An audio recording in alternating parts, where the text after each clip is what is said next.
စစ်နဲ့ငငယ်ဆိုတော့ဘယ်လိုဆောင်းမျိုးလဲဘယ်လိုဖတ်တင်တာ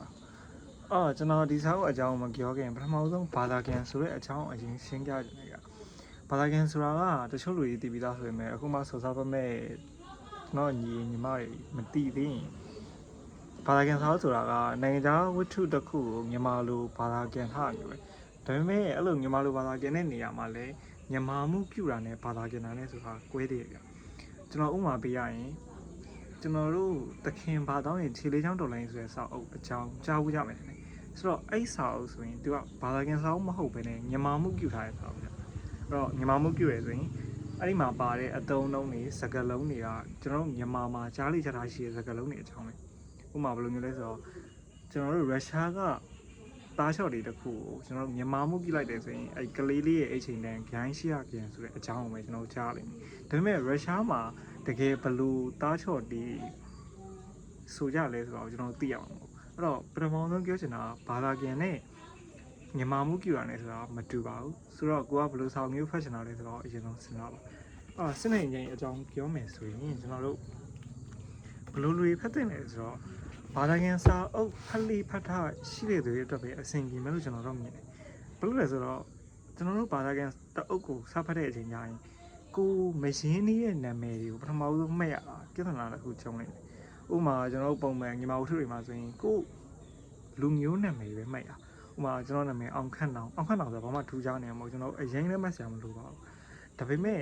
ဘာသာပြန်စာအုပ်တွေပြဿနာကျတော့ဘယ်လိုမျိုးလဲဆိုတော့ဥပမာဒီစာအုပ်ရုရှားစာအုပ်ဆိုရင်သူထမ်းမှပါတဲ့ရုရှားနာမည်၅လုံးလောက်ကဘာတွေတော့မဟုတ်ဥပမာပီယာတွေရောပီတာတွေရောအဲ့ကြားထဲမှာသူတို့ရဲ့ငွေရိုးနာမည်တွေပါပေါင်းလာရင်ဆွဆရာကြီးအဲ့တော့ပြောချင်တာကတော့ဘာသာပြန်စာအုပ်ဖတ်မယ်ဆိုရင်စစ်နေငိမ့်ရစာဖတ်တဲ့အရာတော့မဟုတ်ဒါပေမဲ့ကိုကဖတ်လေးဖတ်ထားရှိပြီးသားဆိုရင်တော့စမ်းဖတ်ကြည့်တယ်ဒီထဲမှာဘာတွေပါလဲဆိုတော့ပြောပြရရင်တော့သူကနာမည်အတိုင်းပဲစစ်နေငိမ့်အကြောင်းပြောထားတာပဲဆိုတော့ဒါကျွန်တော်ရှူရအောင်ပေါ့ဘယ်လိုမျိုးလဲဆိုတော့သူက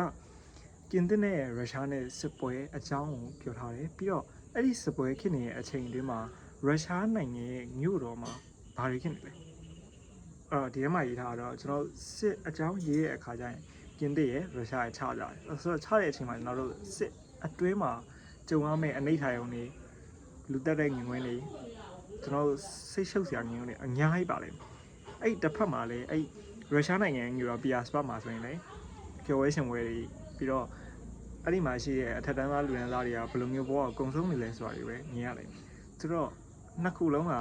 စစ်နဲ့ငိမ့်နှစ်ခုလုံးအကြောင်းပြောတာအဲ့တော့ဘယ်လိုဖတ်တင်လဲဆိုတော့ကျွန်တော်တော့ကလေးတွေဖတ်တာကိုအရင်တော့အောင်မပေးဘူးစောက်ဘူးဘယ်လိုလဲဆိုတော့ဖတ်ပြီး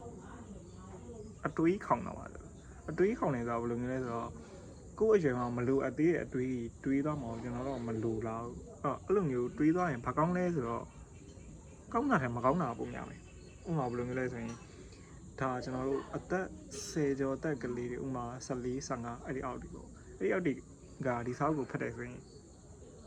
သူတို့စိတ်ထဲမှာကသူတို့အရွယ်နဲ့မကိုက်တဲ့အတွေးခေါ်တွေကိုခေါင်းထဲဆိုအတင်းထဲလို့ဖြစ်တယ်